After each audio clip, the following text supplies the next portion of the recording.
Welcome everybody. Today we are presenting Family, Food and Fun by Forbes Preschool speech pathologists Abby Blair and Jess Schofield. Today we'll be talking about all things eating.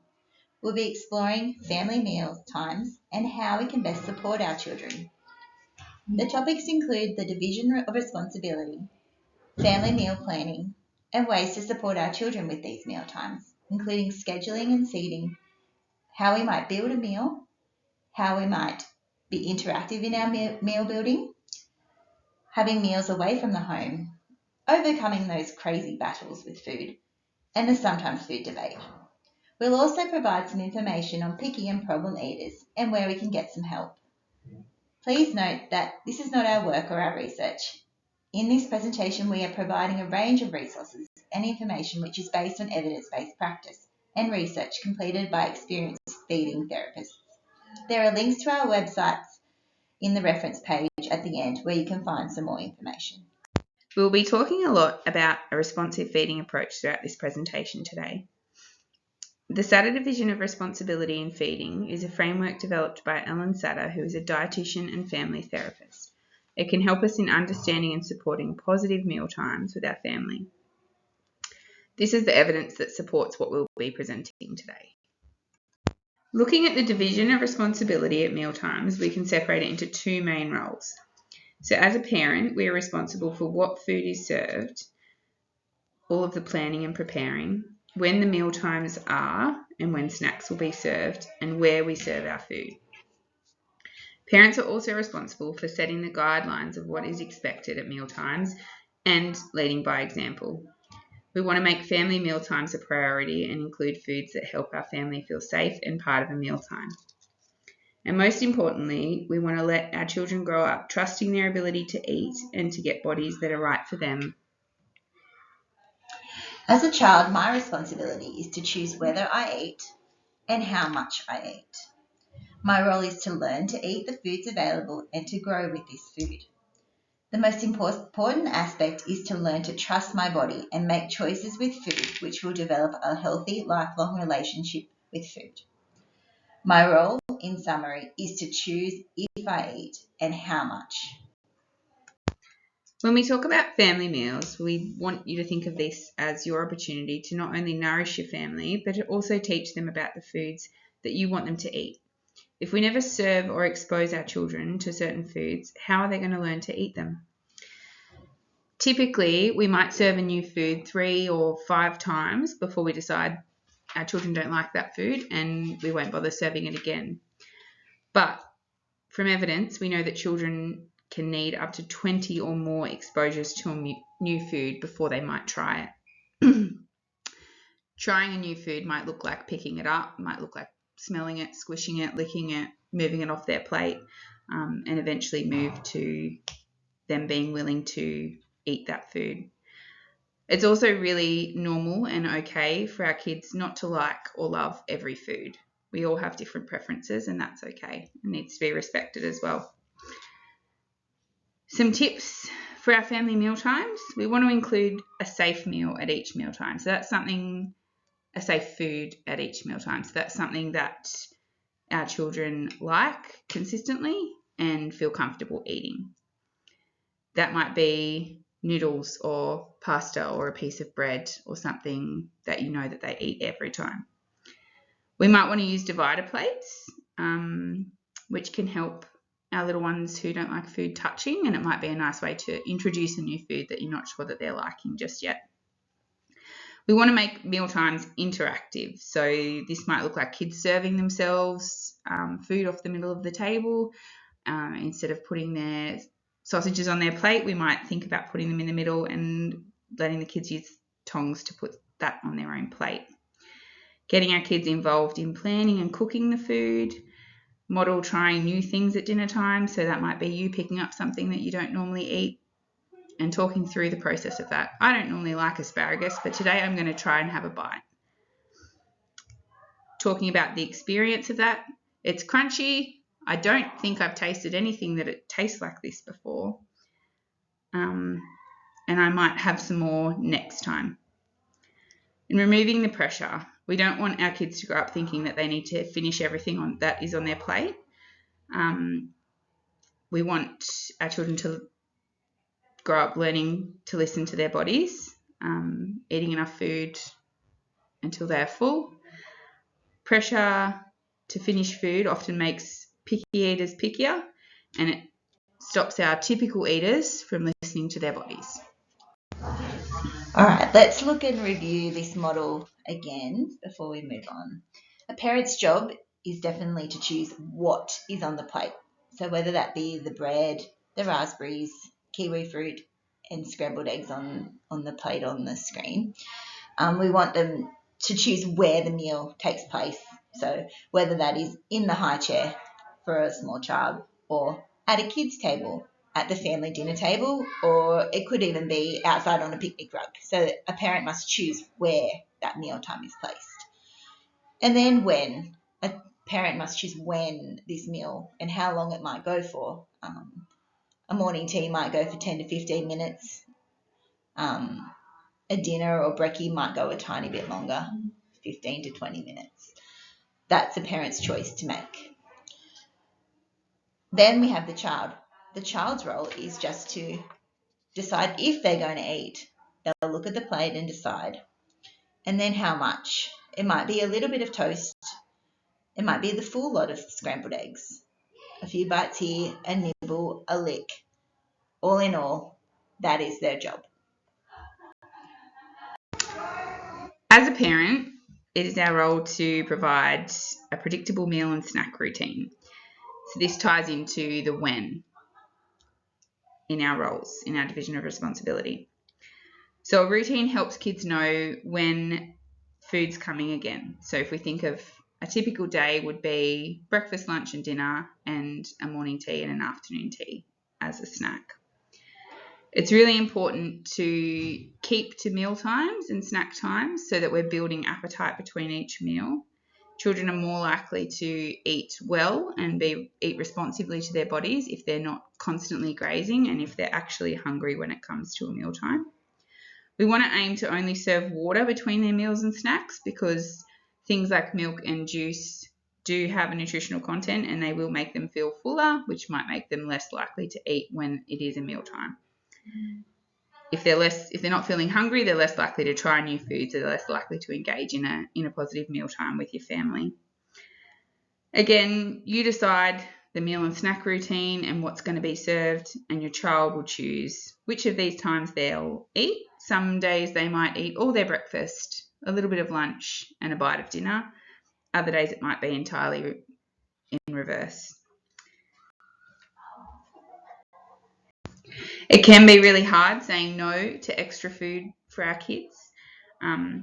We can have strategies in place like open hours and closed hours for our kitchen. So say, for instance, breakfast goes for 20 minutes. You've served up a plate of eggs and fruit and toast and, a glass of milk because that's what they have for breakfast.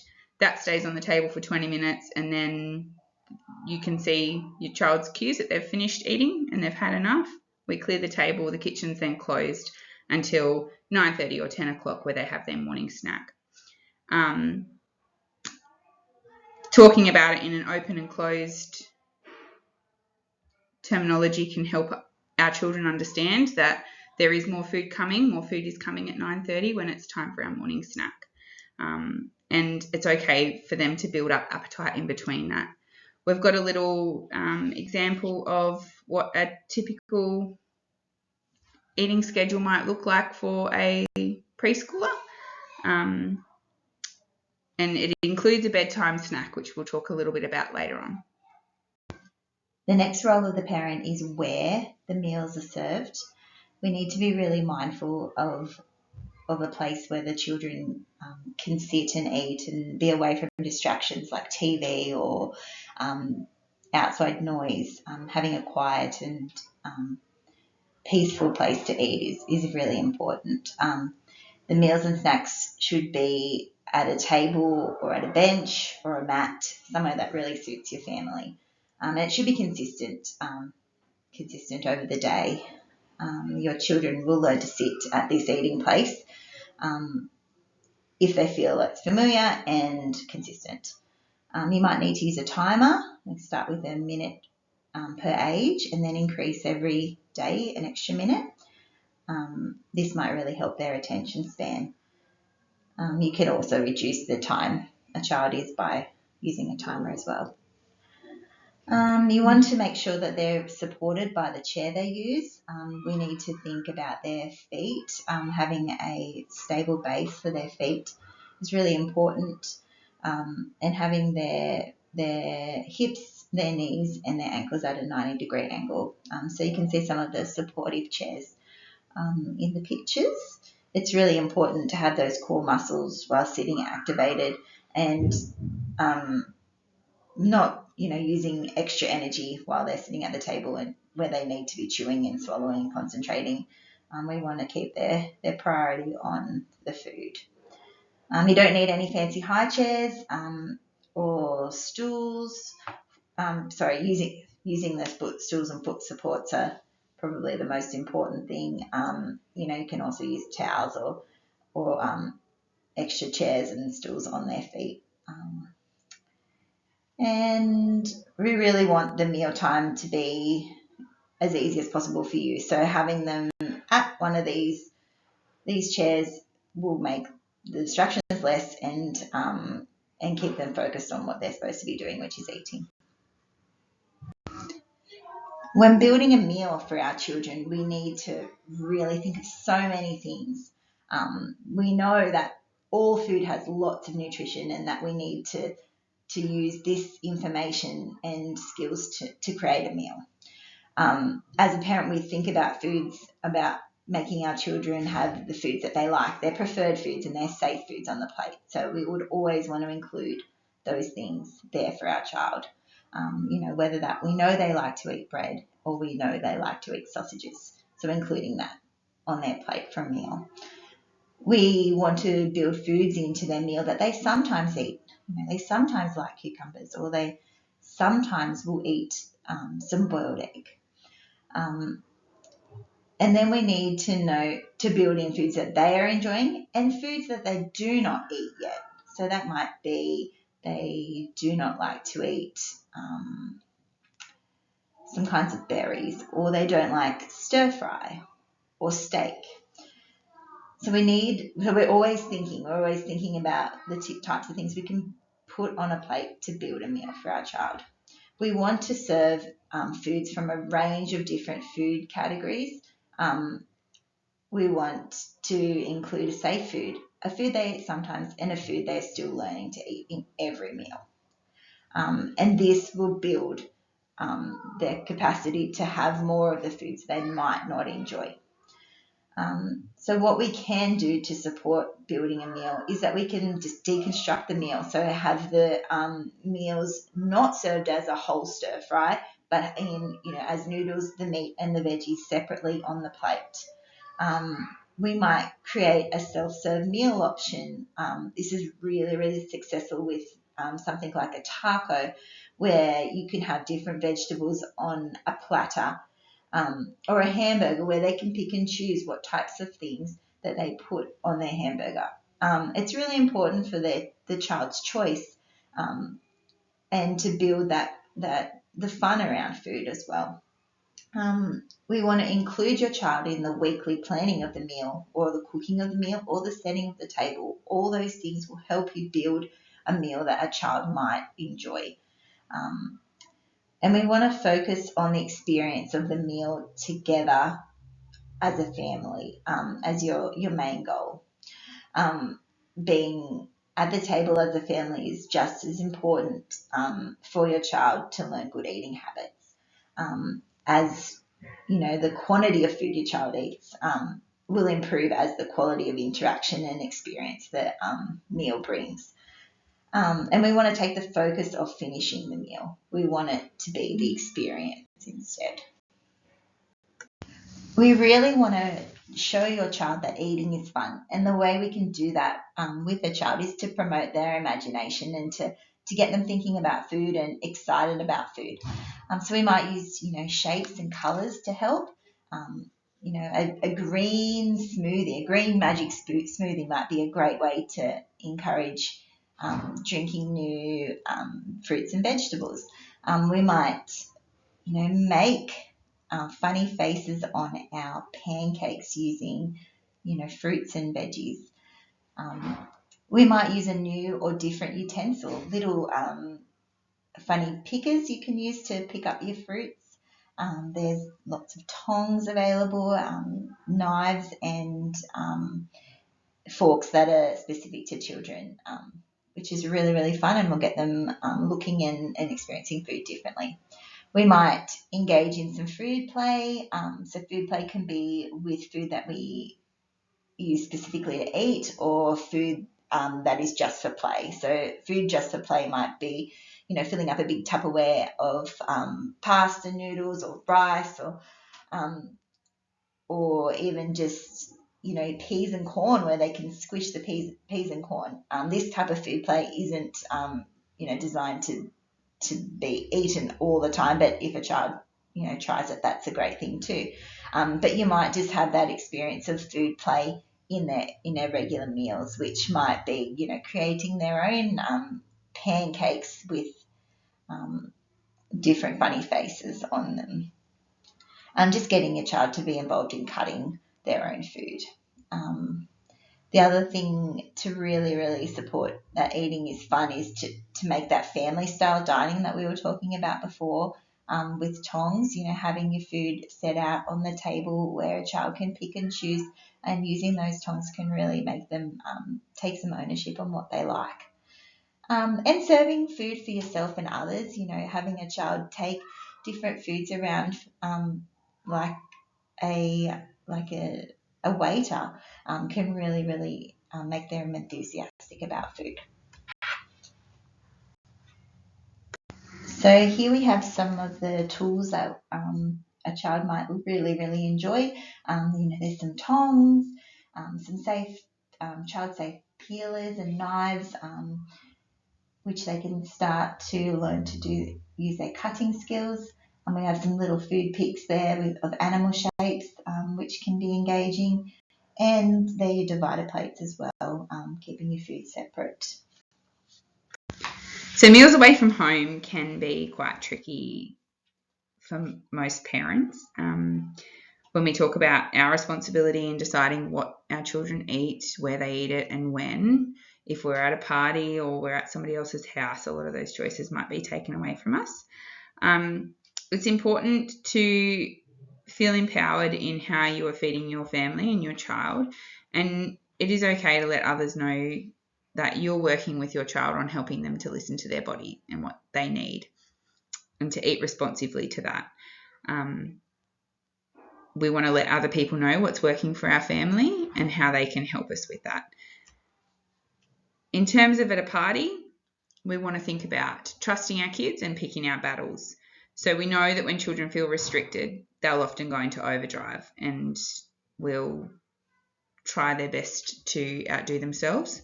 And they often stop listening to their bodies because they feel like there's going to be a restriction in place and those foods are going to be taken away from them.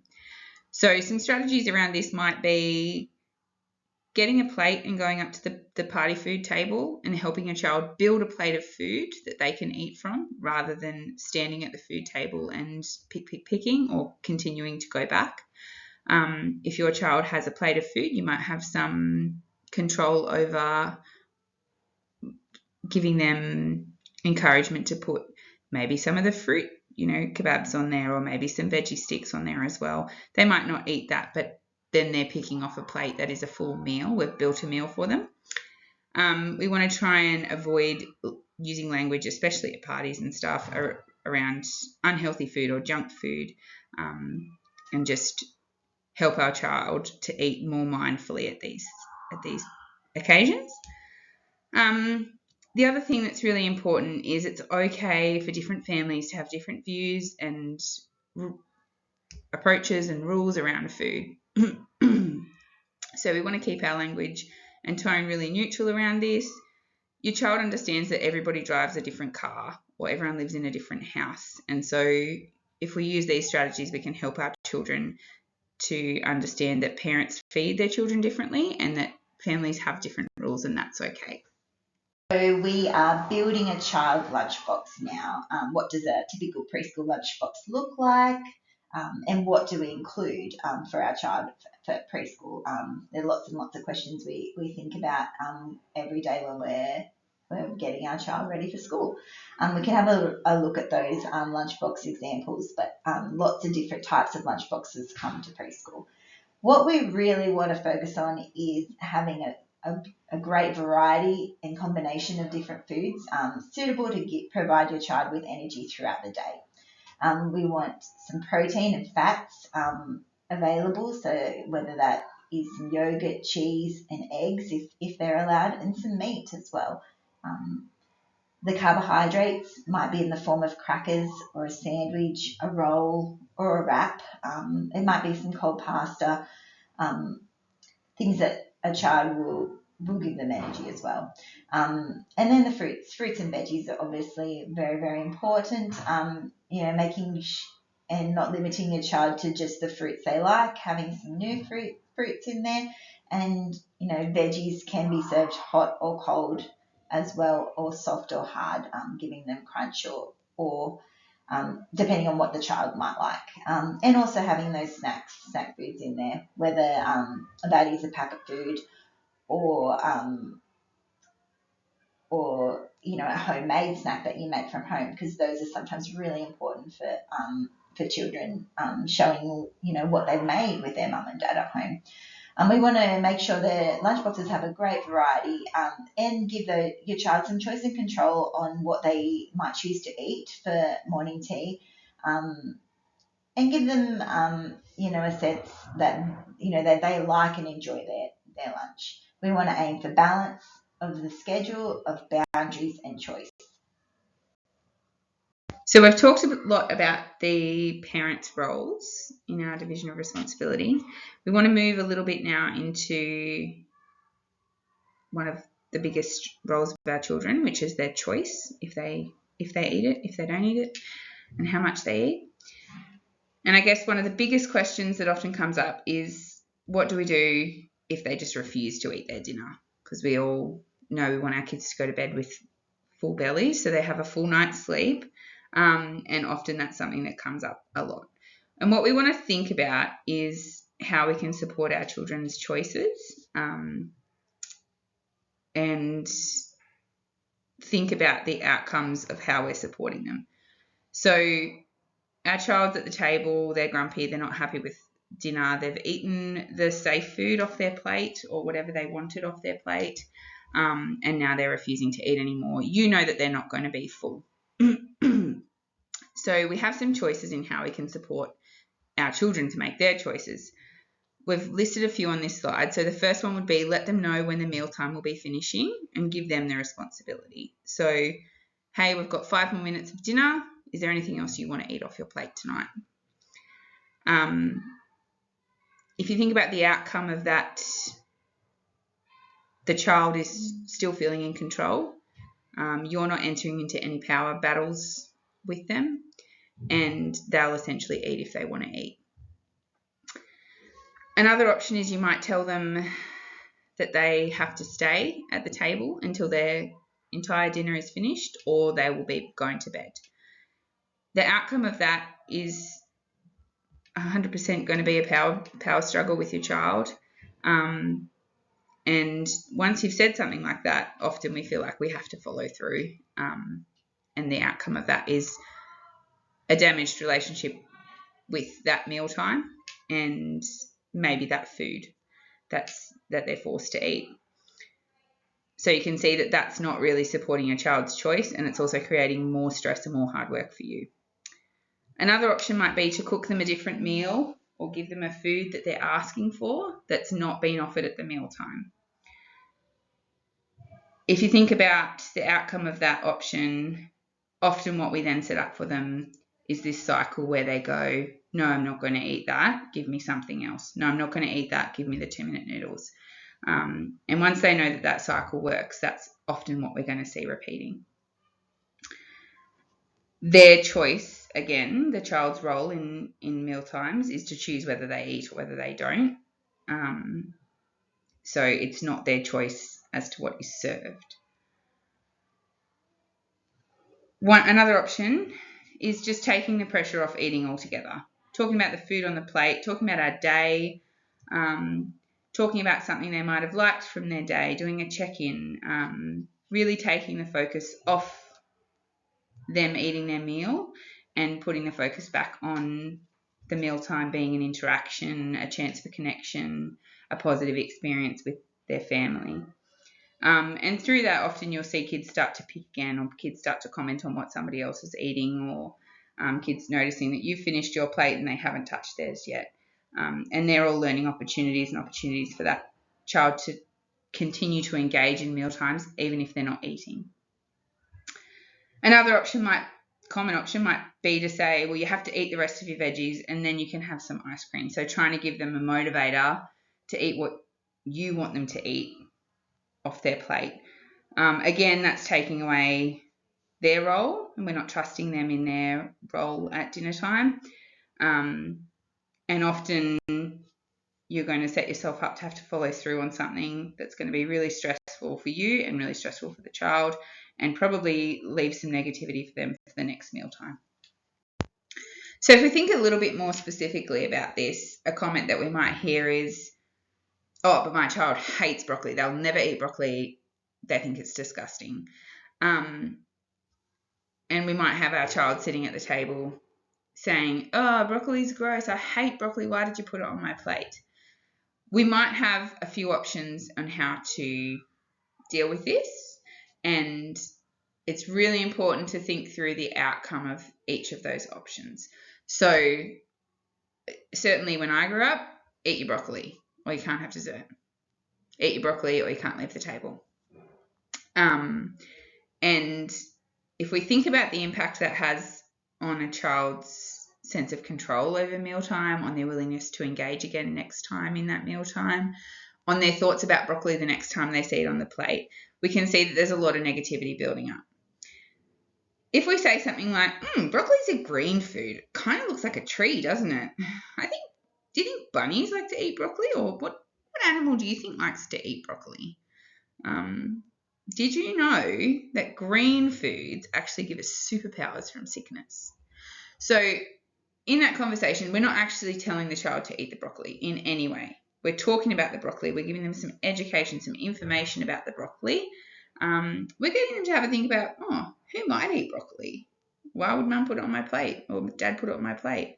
And so we move from this like, you have to eat broccoli because it's healthy, to, hey, broccoli is a food and it has nutritional value and it's up to you whether you eat it or not. But here's some cool things about broccoli. And here's some neutral language about broccoli that's not focusing on me forcing you to eat it. There's a little picture on this slide about how to talk with kids about food. So things like saying, apples are good for you, you have to eat apple, versus saying something like, red foods give us a strong heart. We can see which one would be more motivating to, especially a preschooler, like, a strong heart, I want a strong heart. I'm going to eat the apple. I'm going to try the apple. I'm going to crunch on the apple, sniff the apple, break the apple, whatever. Have an interaction with the apple. And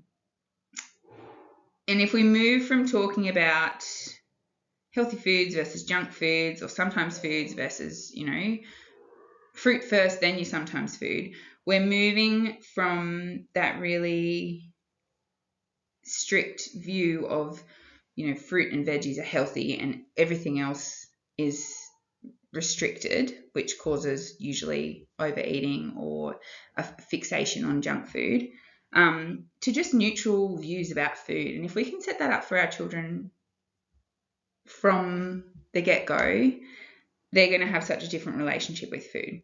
So we want to talk about a food's characteristics or attributes. We want to create curiosity and interest in foods.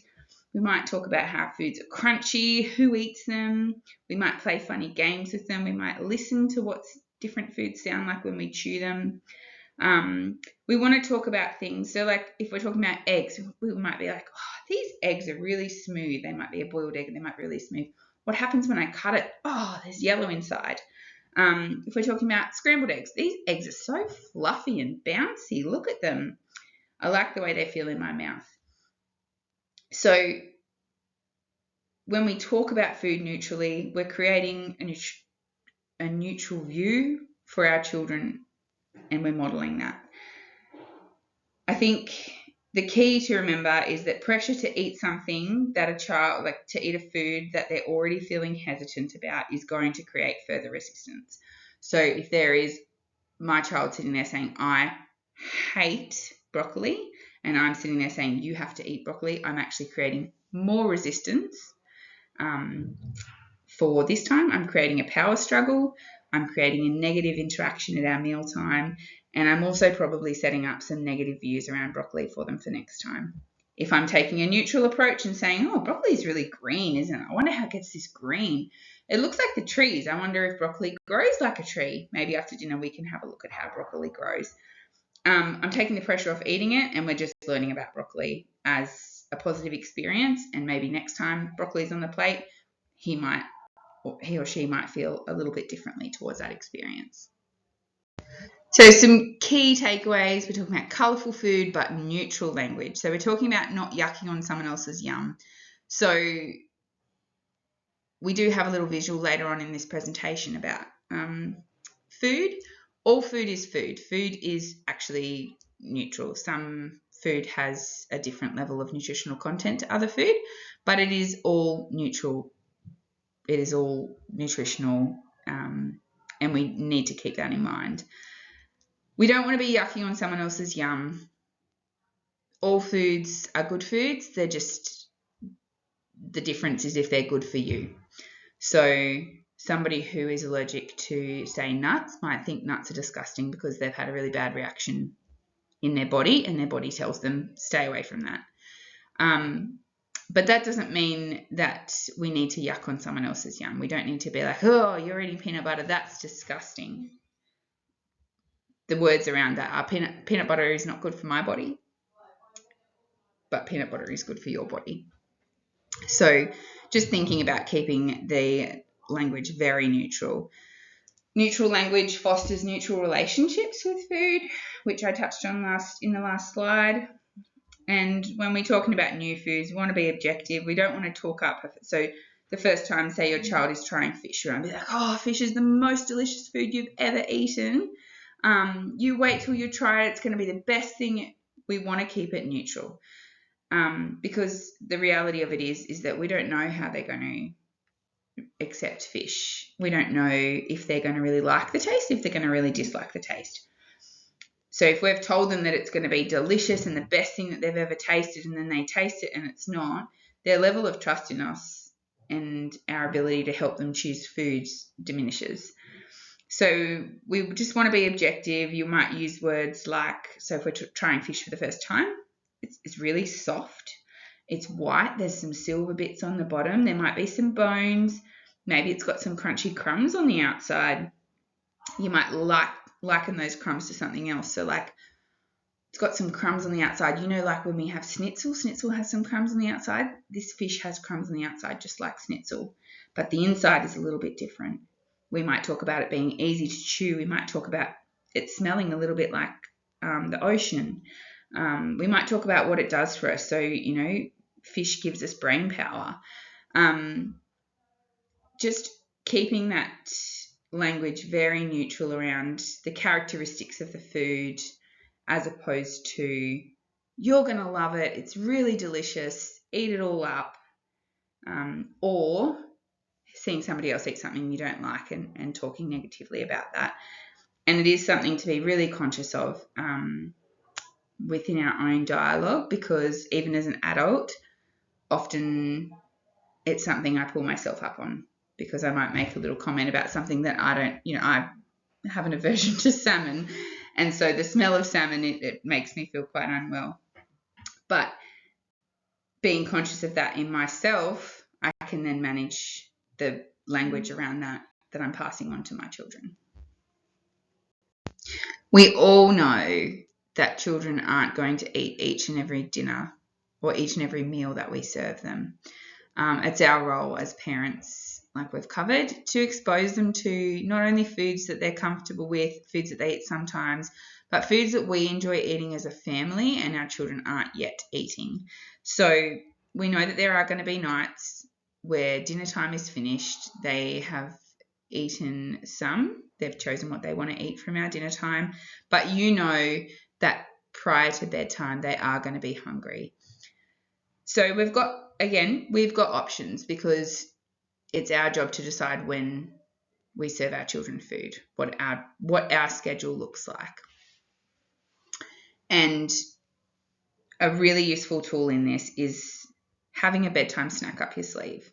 So this might be an additional thing that we have some nights and not other nights. It might be something that's offered every night, and it's up to our child if they want to eat it or not.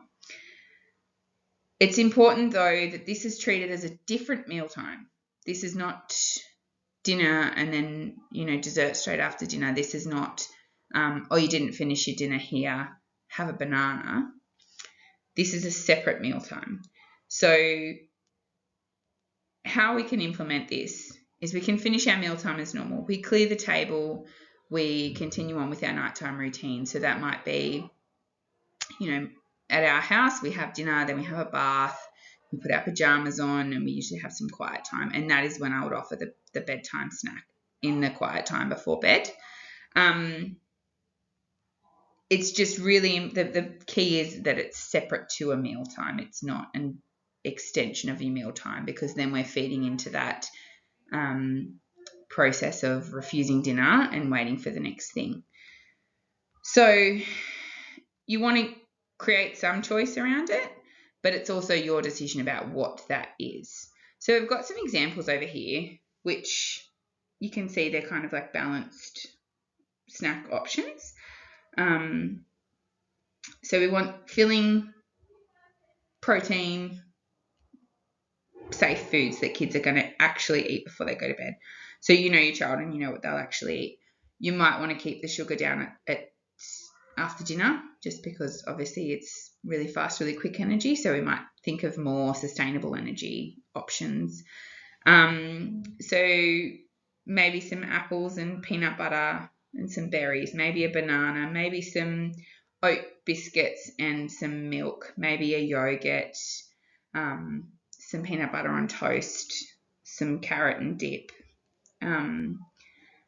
But it also has to be something that works with your family. So at my house, we have our baths after dinner because I like my kids to go to bed not covered in food. They're still getting it in their hair or over their face, on their clothes. So I often will use yogurt as a bedtime snack because I know it's filling. It gives them enough in their belly to keep them not starving overnight. But for me, that's not a time when I want to sit my 2 and 3 year olds up with a spoon and a bowl of yogurt because I know what happens. So for me, a bedtime snack would be a squeezy yogurt because then it's clean. It works for our family. I know my kids have already had their baths, but the key is to make it something that is sustainable and that fits into your family. It works for you and it's going to keep them full overnight, but it's separate to the mealtime. We're going to talk a little bit about sometimes foods because this causes quite a stir, I guess. In terms of the terminology, sometimes food, when we think about it, it's actually just food. It's just a different type of food. And we need to be really conscious about the labels that we're giving food because it gives it a different power. So if something is a sometimes food, it means it's restricted at other times, which means when we get it, we should eat as much of it as we can, right, in the head of a 3 or 4 or 5 year old, any age really. And that gives it this power over us that it's a special food because it's a sometimes food. It's a sometimes thing. It's more exciting than a regular food that we have every day. Something that's really powerful with our kids is removing the stigma around junk food, or sometimes food. Those labels can really have a huge impact in how our kids see other foods as well. So when we're having foods that might be, like lollies or chips or chocolate or dessert or something that you maybe don't want your kid to eat as a main food group, there's some strategies to really support just taking that food off the pedestal and presenting it as just a food, not a sometimes food, not a junk food, not a special food, just a food. The first strategy is really being aware of our language around it. Again, often you'll be like, oh, you're so lucky, we're going to get a dinosaur donut today. How lucky are you? What we're doing there is setting up the child to think that on the days that they get a dinosaur donut, they're very lucky because the dinosaur donut is a super special food. So then when we serve them a banana instead of a dinosaur donut the next day, that seems pretty lame, really, in comparison to the special day where we got the special donut. So keeping our language neutral. So we're going to have a donut today. Let's sit and eat it at the table together. That will be nice, won't it? We're talking about the experience, not the donut. We also might want to think about building a meal around those foods that our children see as special foods, including them more, but maybe in a more graded way. So they might be really fixated on chocolate at the one point in time. So we might serve them a little cup of chocolate Smarties, and then we might have some cheese and crackers on the plate. We might have some cucumber sticks, and we might have maybe some little stars cut out of watermelon or something fun. And in our fruit and veggie component of that plate, maybe we've got a little food pick or a special fork or something like that. So when we're presenting them that food, they're getting the food that they're a bit fixated on, but they're also getting a little mini meal that is balanced and helps them see Smarties as an equal food to everything else that's on their plate, which helps reduce a lot of the stigma that's given to it and a lot of the hype that's around them getting the chocolate. Using food as rewards, so dessert after eating your veggies or taking away treats as a punishment for poor behaviour or poor eating of dinner, so no dessert because you didn't eat dinner, really drives that restriction binging kind of cycle. So we don't want to restrict them from the foods that they see as special. We want to actually include them more. And it seems counterintuitive, but the more normal we make the foods, the less likely they are to forget to listen to their body and overeat those foods, the more likely they are just to eat them in moderation as they do everything else. So if you think, they're often when kids learn about Nutella, it becomes, I want Nutella on everything, right? And so maybe then we move to, okay, so they really are liking Nutella. I'm going to give them a little tub of Nutella in their own knife, so they're really focusing on the experience. And I'm going to give them some French toast because we know that French toast has more nutritional, we've got egg in there then. So I'm going to make them some French toast, a little tub of Nutella to spread themselves.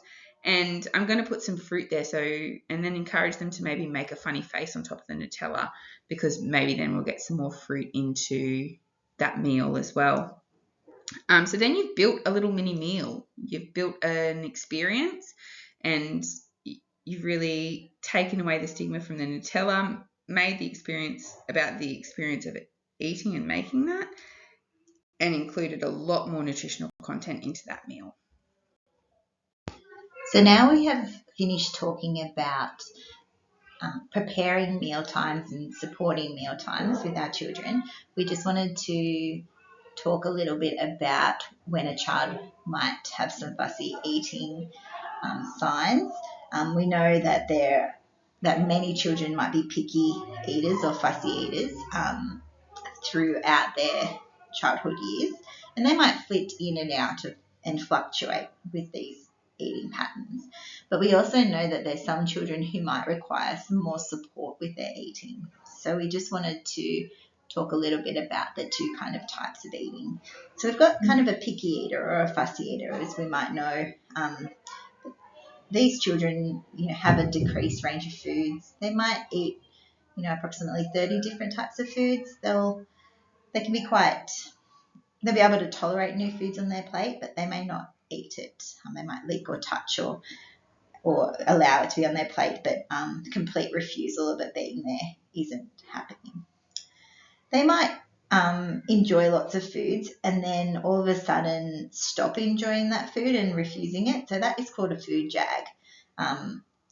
So we know that picky eaters will eventually regain the like for a new food after losing that kind of love of it. So example would be, your child will eat cucumber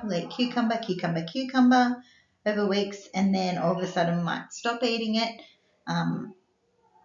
And then after persistent keeping that cucumber on their plate, they will regain the like for that food. So that's kind of the hallmark of a picky eater.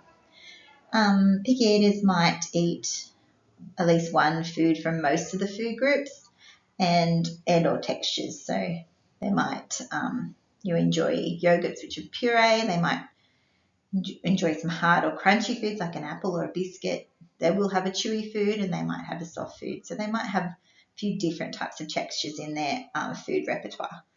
And we also see that picky eaters might frequently eat different meals to the family, but will still eat some of the meals presented. And we might also find that picky eaters fluctuate in and out of pickiness as their children are growing or their energy or their needs change as well. And then we kind of move on to children who might need some more support with their eating. They usually have a really restricted range of foods. They might have less than 20 foods. They might only have a couple of foods. We've seen children that have only really eaten, 2 or 3 foods like bread and cheese. And that's when you're starting to know that there might be an issue here that might need some supporting. We also see that the foods these children have that are lost to food jagging won't be required. So they might previously eat, 5 foods, and those foods might be bread, eggs, cereal, bananas, and biscuits. And then now they're no longer eating bananas, but they don't generally accept that food again, and they won't try it ever again. These types of eaters won't tolerate new foods on their plate. They'll prefer to, they'll have meltdowns when this food's presented on their plate, or it'll, need to be removed before they'll even accept that food there. They might refuse to eat entire categories of foods or food groups or textures or types of food. So, generally we will see kids that might avoid things like a puree food type food, so they won't eat Weet-Bix cereal, scrambled eggs, like all foods in that one category. Or they'll only eat things which have a certain texture. So you might see kids that only eat hard foods, biscuits, crackers, crustkets, anything crunchy like that. Also, these types of children always eat different meals to the family, and anything you do or some of the strategies even that we've spoken about here won't change how they're eating. So when we see that there's no change after you've kind of made inroads with all the things that we've spoken about now, if you don't see any changes in their meal times after all the strategies we've spoken about, these are the types of children that might need some more support. So recapping our last slide, we really just want to know, if you need more help as a parent, or does your child need some more help with their fussy eating? We know your child might if they permanently stop eating foods or food groups they used to like. You might need some extra support. Does your child eat less than 20 different foods and the list of foods that they eat is getting smaller? You might need some help if you feel like your child is eating differently to the other children their age. You might notice that at different places or events you go to that your child really has a restricted amount of foods or isn't tolerating foods just like the other children their age. Also, you might find that feeding your child is much harder than what you expect, and it's causing lots and lots of stress to your family. We know parents generally need more help when every meal is a struggle and that you're not feeling confident in navigating this. So who can help? I suppose there's lots of professionals that can help. You can start by seeing a range of feeding type therapists, and these can include a dietitian who looks at the types of food your child might be eating and how you can gain effective nutrition and energy from them. You've got an occupational therapist. They might look at the sensory needs surrounding feeding, also their ability to sit and regulate when they're eating, and also the seating support that your child might need for feeding. You might see a speech pathologist, and speech pathologists will support in a range of different feedings issues, including swallowing, and also just some fussy eating support. And a psychologist, and they might look more in depth around their attitudes and feelings around food as a family as a whole, the mealtime strategies and etc. Also, the first port of call, you can always find out more about how your child eats in different environments. Talk to their preschool teachers or early educators at daycare for how they're eating in different environments at school. So as we wrap up on this presentation, we just wanted to show you this little light-hearted slide about good foods and bad foods. So just remember that all foods are good foods as long as they're providing your child some nutrition and they're enjoying their food experience, the good foods and the bad foods. So thanks everyone. Thanks everyone for listening. Here are our references and resources we used to develop this slideshow, and I hope you've enjoyed listening to our presentation. Me, Abby, and myself are always available if you have any further questions regarding your child and their eating experience. Thank you.